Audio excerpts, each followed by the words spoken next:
In today's video, I'm going to teach you how to use Webflow's new feature to add images to your language switcher. No code needed. We'll keep this simple and practical. By the end, you'll have small images like flags or icons showing alongside the language names in your switcher, all inside Webflow's designer. No custom code, no external scripts, just a clean native workflow that's easy to maintain.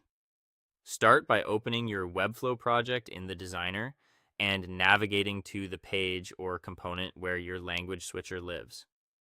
Make sure you select the exact part of the switcher where you want the image to appear, typically inside each language option, next to the label.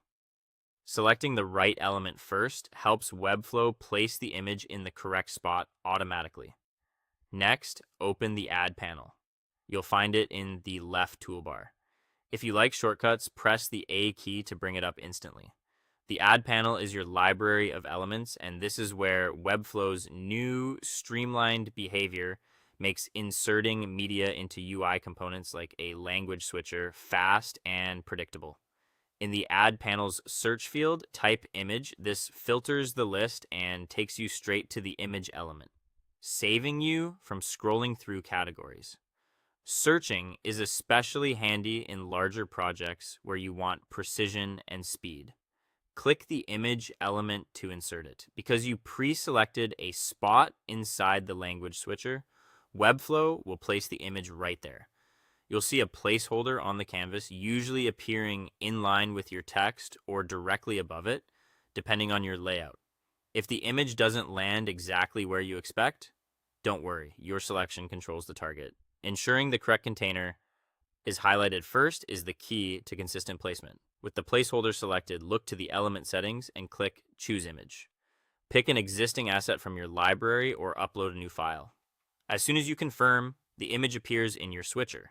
For best results, use lightweight assets. SVGs for crisp icons or small PNGs around 16 to 24 pixels if you prefer bitmaps. Keep file names clear, and while you're here, add descriptive alt text so screen readers can announce the language accurately. If your image looks oversized, set a fixed width in the style panel and let the height auto-adjust to maintain proportions. Align the image and text with a simple flex layout if needed, and keep spacing consistent across each language option for a polished finish. And that's it. Your language switcher now includes images, fully designable in Webflow, no code required.